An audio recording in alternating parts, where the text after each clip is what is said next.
campaign just filed a complaint with the Federal Election Commission accusing Vice President Kamala Harris's campaign of improperly taking over President Joe Biden's campaign funds when he left the race Monday, basically saying that they're stealing from the people that donated to Joe Biden.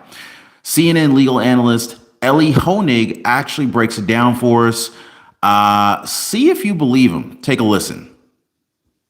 Trump and his advisors think the Democrats are pulling off a heist. Breaking tonight, Donald Trump and his advisors think the Democrats are pulling off a heist with Joe Biden's campaign cash. The campaign has now filed a complaint with the Federal Election Commission saying that the funds that were meant for Biden's reelection can't be used for Vice President Harris's campaign. Joining us at the table now is the legal mind himself, Ellie Honig. Ellie, so explain it to us like we are five. Can they do this or not? So let me start by saying something that we're going to all be saying a lot of in the next 4 months. This is brand new. We've never been here before, and we don't know for sure. However, it seems to me, based on the scholarship that's out there and the expertise that's out there, that this is a serious long shot by the Trump campaign. So first of all, this is not a lawsuit. This is a complaint with the Federal Election Commission, which is part of the executive branch. They have quite limited enforcement powers. But problem number one is a practical problem. There's no realistic way the FEC, which has 6 members, 3 Republicans, 3 Democrats, would even answer this in the 100 days or so remaining between now and the election. I think what Trump's people are trying to do is set the table to say we're not getting a satisfactory answer from the FEC. Therefore, they're going to go, I think their next step at some point is going to be to go into a federal court and ask for an injunction. But I think it's a real uphill climb for them. Wow. Do you think Donald Trump would actually take Kamala Harris to federal court over this? I mean, I personally really wouldn't be surprised. If you think Trump's campaign would take Kamala Harris to federal court, just type in federal court or just federal down in the comment section down below. Now, Ellie Honig from CNN, he might actually think that this is a long shot, but the facts are there, guys. The complaint reported by the New York Times came after the Biden campaign account. Like, in other words, all right. So this complaint, it was reported by the New York Times, number one, and it came in right after the Biden campaign account changed its name to Harris for President just a few days ago, following the president's announcement that he was not going to be seeking re-election. So let's put it to you like this. Let's just say, I don't know, Donald Trump was campaigning with Mike Pence. Or matter of fact, let's just say Donald Trump is campaigning with J.D. Vance. And then all of a sudden, Donald Trump drops out of the election, and all of this campaign money that was collected by Donald Trump suddenly slides over to J.D. Vance. You gonna tell me Democrats are gonna sit there and let J.D. Vance spend up all this cash? No. They would have taken J.D. Vance to court, federal court, whatever it might be, make up some charges, even if they don't stick, just to delay them and just to tie up the funds so that they cannot be used.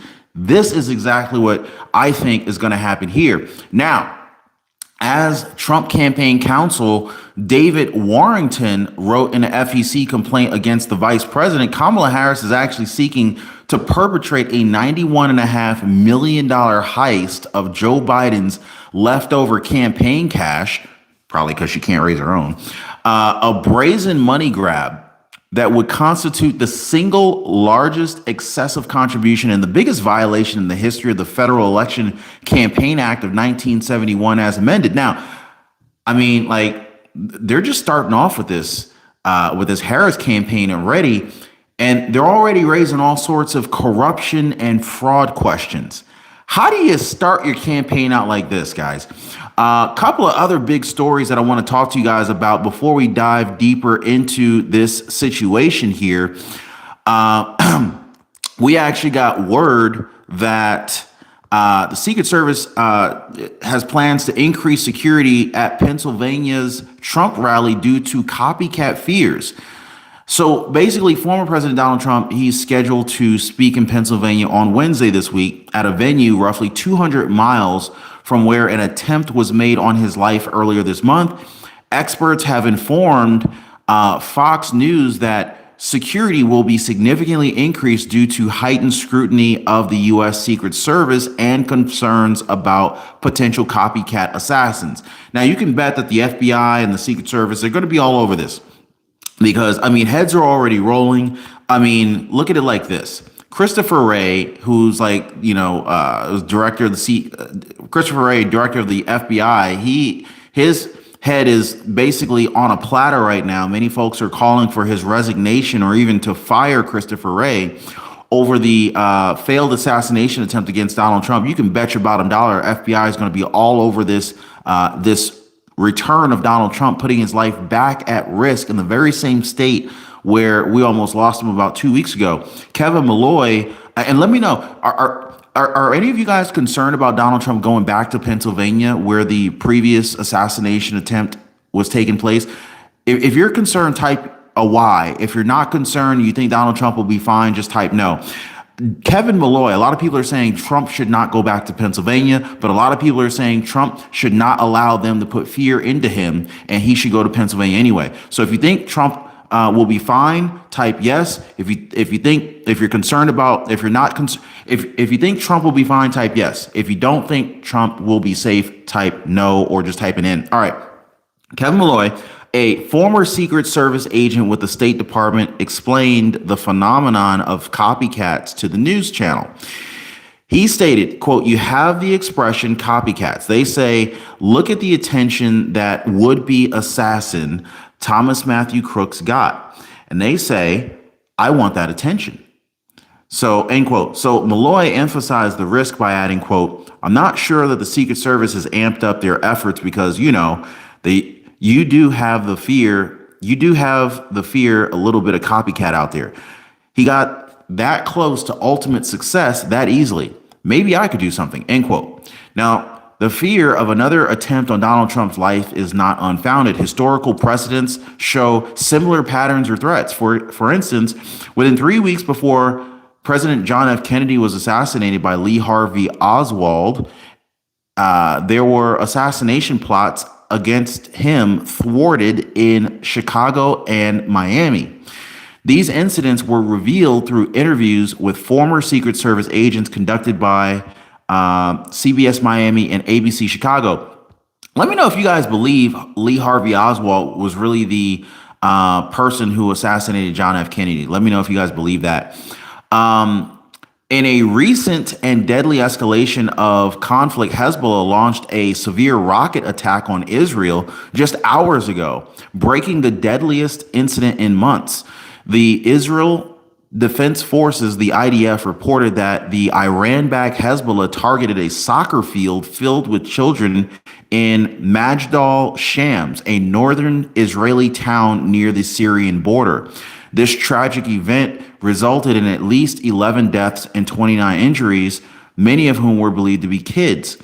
Majdal Shams, a predominantly Druze town, witnessed unprecedented attacks, having turned the soccer field into some sort of a scene of devastation.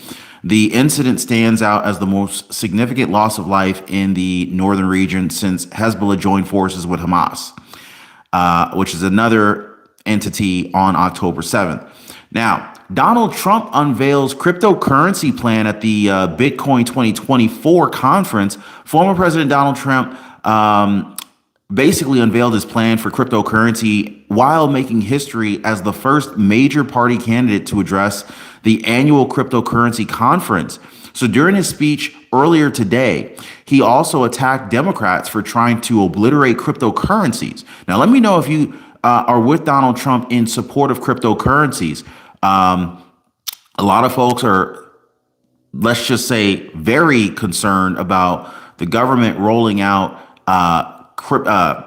CBDCs. So cryptocurrencies would allow the American people, and not just Americans, but basically anyone, to choose the currency that they want to use. So you guys let me know, are you in support of cryptocurrencies like Donald Trump is? Because a lot of folks are looking at Bitcoin and other cryptocurrencies, Ripple, as a way to not be forced into CBDCs or, what is it? Did you guys hear that? We just lost power and the UPS just kicked in. Anyway, quote, "I am proud to be the first American president to address a Bitcoin event anywhere in the world," end quote. He said during his appearance at Bitcoin 2024 conference in Nashville's Music City Center, quote, "If cryptocurrency is going to define the future, I want it to be mined, minted, and made in the USA." Now, this is coming from Donald Trump, guys. What do y'all think? I know we don't normally hear too much from Donald Trump on crypto, but here he is. Trump and a host of Republicans, including entrepreneur Vivek Ramaswamy and Senators Marsha Blackburn of Tennessee, Bill Hagerty of Tennessee, Tim Scott of South Carolina were also in attendance. Trump has pointed to Ramaswamy as his main cryptocurrency advisor. Now, Ramaswamy, that's a sharp dude. I'm sorry. Ramaswamy is definitely one of the sharpest cats I've heard in the political scene in a long time. Comment down below if you think Vivek Ramaswamy should at the very minimum be in Donald Trump's cabinet if he becomes president of the United States. Let me know what you guys think in the comment section down below. Please comment down below. If you think Vivek should be in Donald Trump's cabinet, just type in Vivek in the comments down below, because I would really hate to see someone who's that sharp and that articulate not be utilized to some extent in Donald Trump's cabinet. I'm just saying. And so getting back to Kamala Harris, though, this is not the only thing that Kamala has to answer to here. This FEC filing, this potential federal court case that Donald Trump's campaign team may actually pursue. In early 2021, President Joe Biden, arguably Vice President Kamala Harris, as border czar, and now it's turned into one of the newly presumptive presidential nominees' first campaign headaches. In fact, here's Representative Darrell Issa talking about how Kamala Harris didn't even visit the border. You want to talk about disrespect? Because we all know how Kamala Harris basically disrespected Benjamin Netanyahu earlier, right? If you guys haven't seen that video already where I talk about Donald Trump's interaction with Benjamin Netanyahu at his house in Mar-a-Lago, Florida, and Kamala Harris's disrespect toward Benjamin Netanyahu, definitely check that video out after this one. It'll be the previous live that I released. Jacob Bartlett, appreciate you, brother. Thanks so much for the super chat. The Big 10. Jacob Bartlett says no crypto for it would be the end of lemonade stands plus G sales.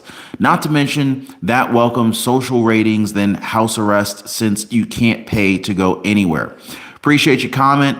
So here's Representative Darrell Issa talking about how Harris didn't even visit the border. Take a listen to this. Gentleman from California is recognized for 2 minutes. Thank you. Thank you, Mr. Speaker. I rise today in support of House Resolution 1371, and I stand before you for the fourth time requesting that my state's former Attorney General, former U.S. Senator, and now Vice President and candidate for President come to the border. The other side will tell you she wasn't a border czar. I'm going to tell you they didn't say she didn't have the border responsibility given to her by the president and dealing with the root causes, so to speak, when it happened. They're now revising history. You can't unring the bell. She was assigned it. She said she was going to do it. She didn't come to the border. I represent the district that has the most border crossings in America for the last 2 quarters. We had over 250,000 encounters just in the last year. And most importantly, 90% of the over 52,000 what they call special interest aliens crossing the border since October 2023 entered from my district. These are Chinese. These are Russians. These are people that have come from countries where we cannot verify and cannot return, and they are being not just encountered, they're being brought into the country. They're being sent to New York. They're staying where they want to stay and doing what they want to stay. That is what this administration has done for 4 years. And in 4 years, our country has absorbed 10 million or more people as a result. Some were getaways, 500,000 at a crack per year. Some were simply presented themselves and were automatically allowed in. Wow. Now, as former President Donald Trump told reporters, Harris was appointed border czar in March 2021. And since that time, millions and millions of illegal aliens have invaded our country, and countless Americans have been killed by migrant crime because of their willful demolition of American borders and American laws. Quick shout out and thank you to Andy Davis. Appreciate you, brother, for the Big 10. God bless you and your family. Kamala is the original Hawk Tuohy girl. Ask Willie Brown. How do you pronounce that? Is it Hawk Tuohy? Let me know if you guys know what that what that phrase means. I'm very well familiar with that. Anyway, Andy, thanks so much for your comment. House GOP Chair Elise Stefanik also introduced a resolution condemning the administration and its border czar for failing miserably to secure the U.S. I mean, I'm not really sure if you guys remember this, but NBC News anchor Lester Holt, he asked the vice president a direct question about whether she had any plans to visit the border. Kamala Harris, she seemed to kind of like shrug off the direct question from Lester Holt. She said, I haven't been to Europe. And I'm like thinking to myself, ain't nobody asked you if you ever been to Europe. What's that got to do with what Lester just asked you? But so I'm reading some of the comments. I was reading some of the comments on her videos, and some people say Kamala Harris is a dirty prosecutor and everything she does is nothing. What do y'all think about that? Is Kamala Harris dirty to you guys? Then there are her famous supporters who, for lack of a better word, let's just call them, they're problematic, right? Now, front and center is MSNBC star Joy Reid, who recently said black people are going to look real crazy and weird if they don't vote for Kamala Harris in November. So don't take my word for it. Take a listen to Joy Reid. Okay, I just gotta say it. Given the just stratospheric entrance of Vice President Kamala Harris into the presidential campaign, and she has now secured enough delegates to become the nominee, you're gonna look real crazy being on the other side of that line, particularly as a person of color, but really as anyone who claims to have any connection to the culture. You're gonna look real weird and real lonely on that side. The door needs to close behind Amber. Ooh. And she looked crazy over there. But shut the door behind her. You really are gonna look crazy being on that side, given the cultural phenomenon of vice president. Let me go ahead and stop you right there, Joy Reid. I gotta ask my community here, guys. In your opinion, do you think a black person is no longer black, or a black person is no longer a member of the culture if they choose not to vote for Kamala Harris? Please just type a yes, like a Y or an N. Let me know yes or no what you think.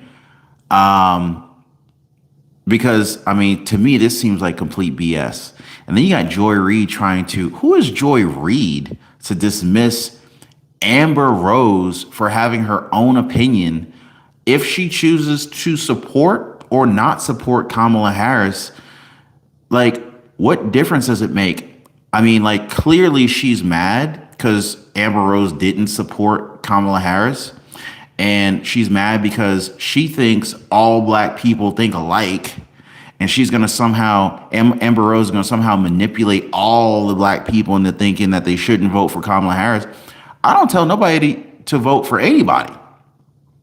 Everyone has their own opinions, their own ability to think, process, and, make their own decisions.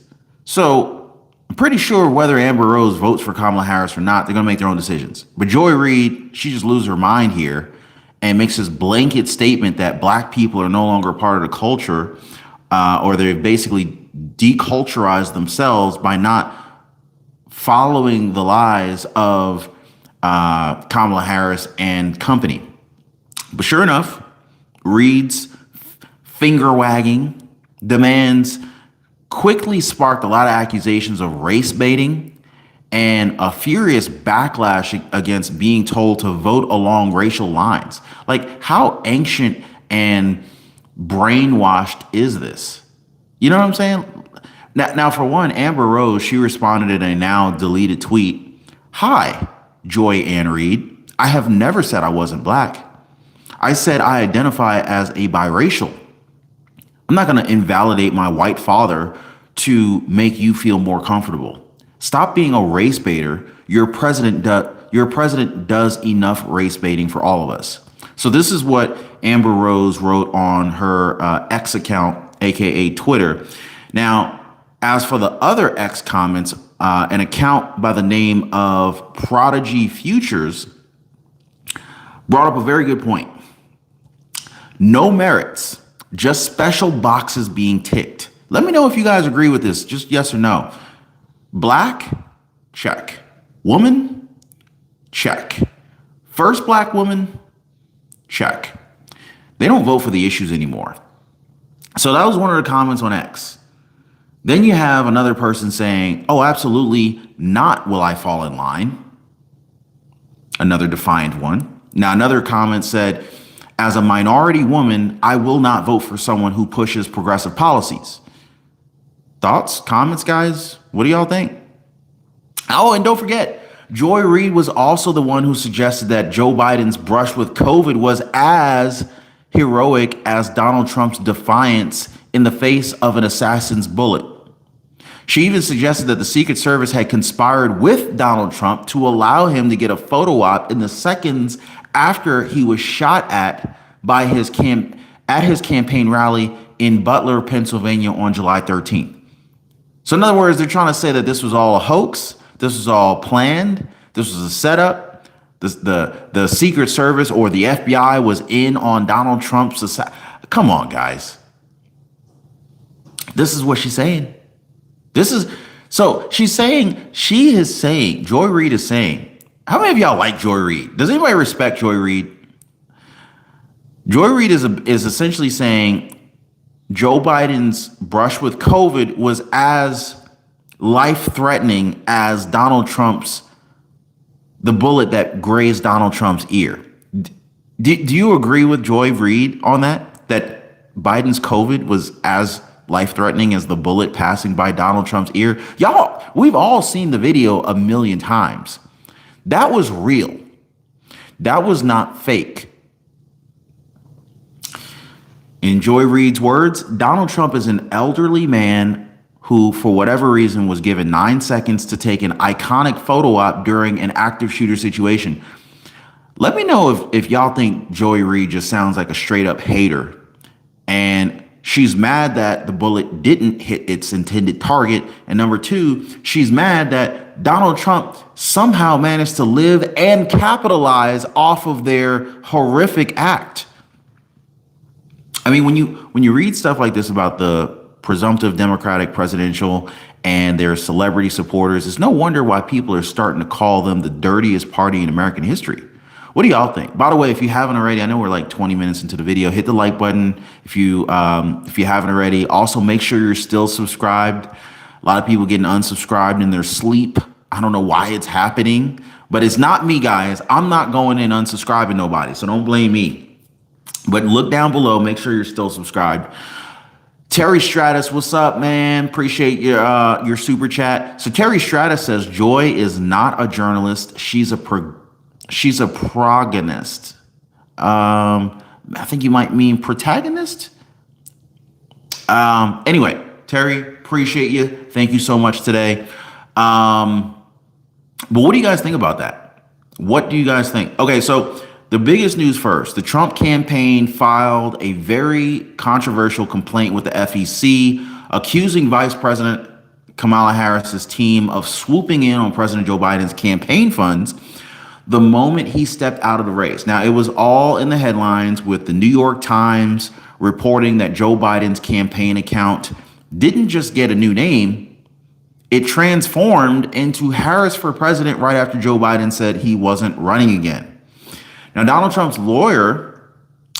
campaign lawyer, David Warrington, was pretty blunt about it. He's calling it a straight up money grab, claiming that Kamala Harris is trying to snatch a whopping $91.5 million from Joe Biden's remaining funds.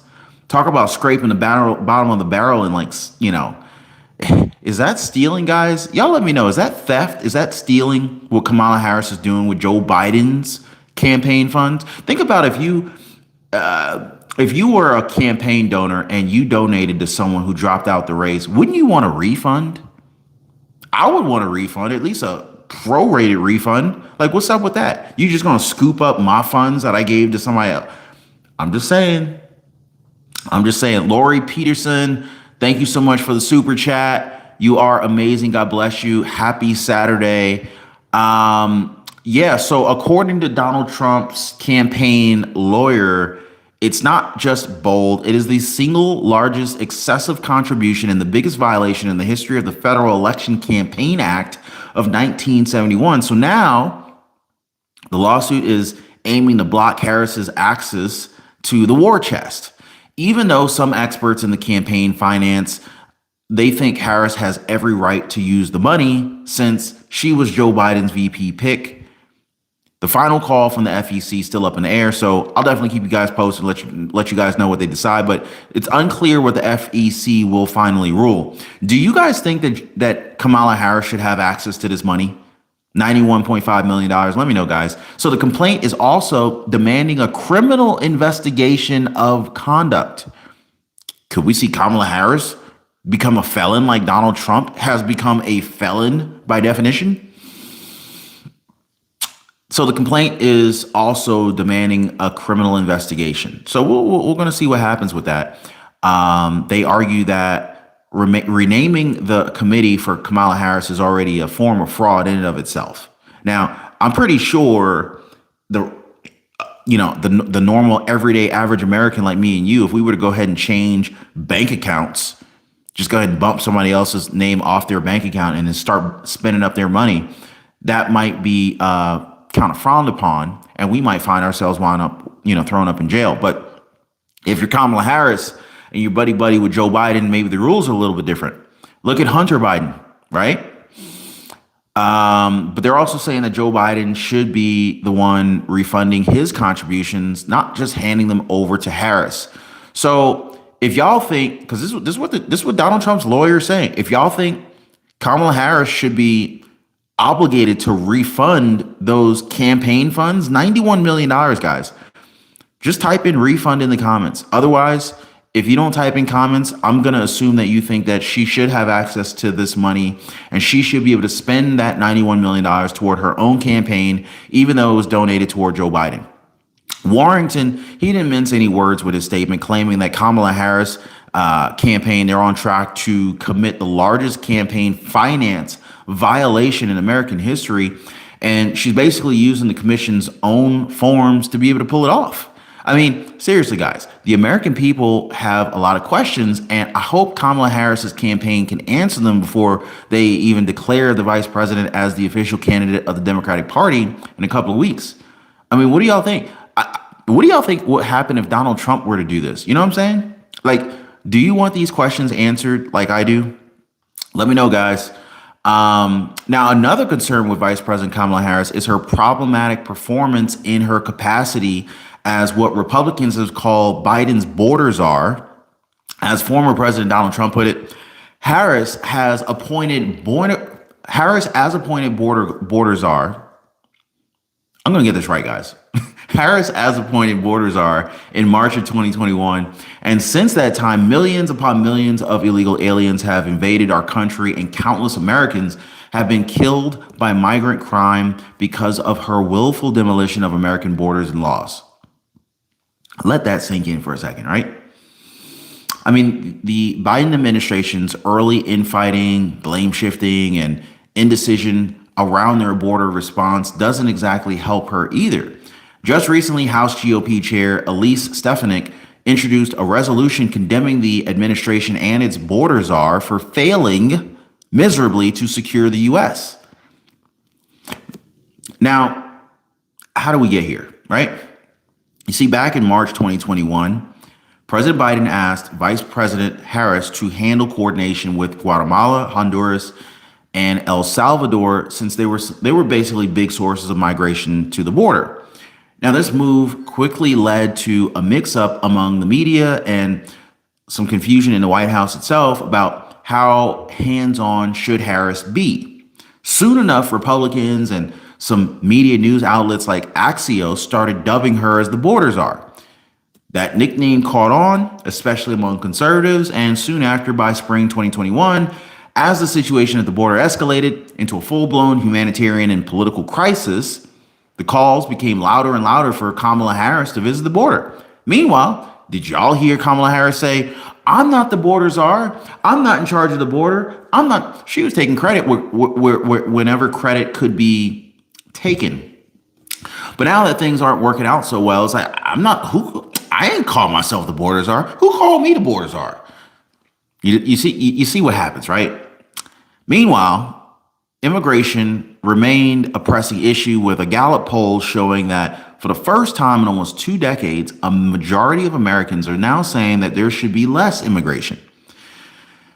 As for Kamala Harris, who can forget how in her first trip to Guatemala and Mexico, she told migrants plainly, "Do not come." Do y'all remember Kamala Harris telling Guatemalans and Mexicans, "Do not come"? Let me know if you guys remember that. Coming from somebody whose parents were also immigrants, this message did not sit well with a lot of advocates for immigration. It makes a lot of sense, right? And then she's like calling the kettle black. She's the pot calling the kettle black. If she has immigrant parents, who are you to say that immigrants can't come to America, right? And this is not that's not what we're saying. It's not what I'm saying. That's not what Donald Trump is saying. They're just saying, if you want to come to America, come in legally. So it's a little bit of a sticky moment. And one former official even called the press conference clip a little bit awkward. So later, when NBC News anchor Lester Holt asked if she was planning to visit the border, her response was pretty quick and pretty dismissive. "And I haven't been to Europe." Yeah, that was Camel Toe Harris's response to when you gonna visit the border, talking about she hasn't been to Europe. Ain't nobody asked you if you've been to Europe, Camel Toe? Clarita, or what's the other name that I hear for Kamala Harris? Carmela Harrison. So the pressure didn't let up, and Harris finally visited El Paso at the end of June 2021 in Texas. Even then, she caught a lot of flack for not choosing the busier area or visiting a controversial temporary facility holding migrant children. So again, another major question for Harris to answer before she even thinks about accepting the Democratic nomination next month. Then, of course, there's problematic Kamala Harris supporter Joy Reid. I mean, can you believe she actually said that black people are going to look real weird if they do not vote for presumptive Democratic nominee Kamala Harris in November? Now, to quote her from the video, you're going to look real crazy being on the other side of that line, particularly as a person of color, but really as anyone who claims to have any connection to the culture. Joy Reid, you can go ahead and suck it, okay? Hak tui. She called out Amber Rose for supporting former President Donald Trump, said that she looked real crazy over there. She said, "Don't let the door hit you on the butt on the way out." Why are you looking at Amber Rose's butt? I'm just saying, Joy. She even questioned Amber Rose's culture, saying that she won't even claim the culture that brought her to the table. To that, Amber Rose answered on Twitter, on X, saying that she identifies as biracial and that Joy Reid needs to stop being a race baiter, as your president does enough race baiting for all of us. Other users on X piled in, saying how people of color are tired of being told to fall in line, and that Joy Reid doesn't believe people of color are capable of thinking for themselves or making their own decisions. Another one I read said, I never voted for anyone in my life just because they were white.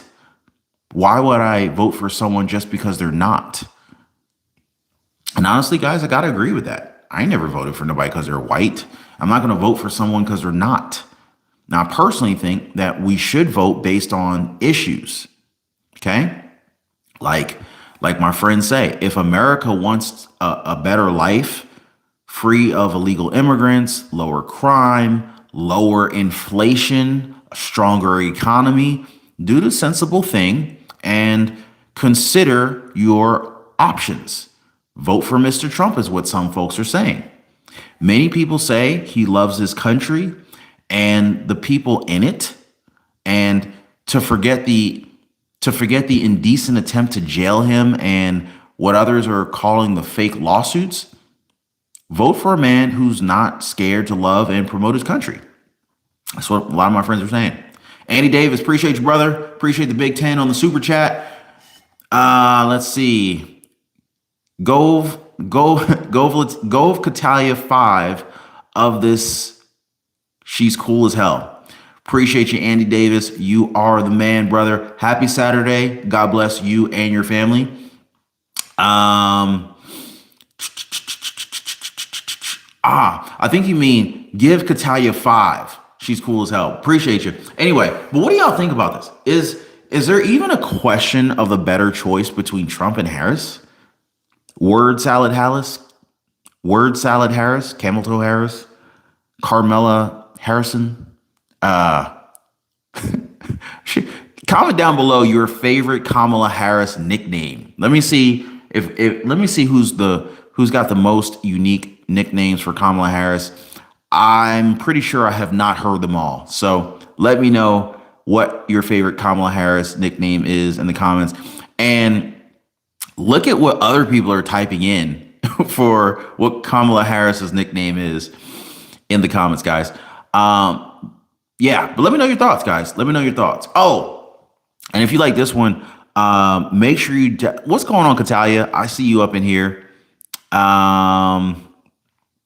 But yeah, if you guys like this one, definitely do not miss my other video on President Donald Trump's excellent performance in the Republican town hall, even when he was faced with a very difficult CNN reporter by the name of Caitlin Collins, who Donald Trump ended up calling nasty.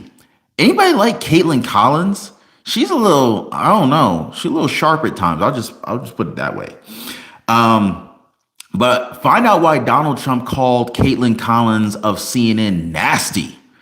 I'll put a link somewhere down below for you guys. Thomas Conservative, appreciate the $5 super chat, my friend. There is no question the economy is bad with 4 years of Biden, and she is farther left than he is. I think that's what Donald Trump said, that she's even more left or more liberal than Joe Biden. Anyway, guys, appreciate y'all sticking around. Thank you for hitting the like button. Make sure you're still subscribed. Share this video.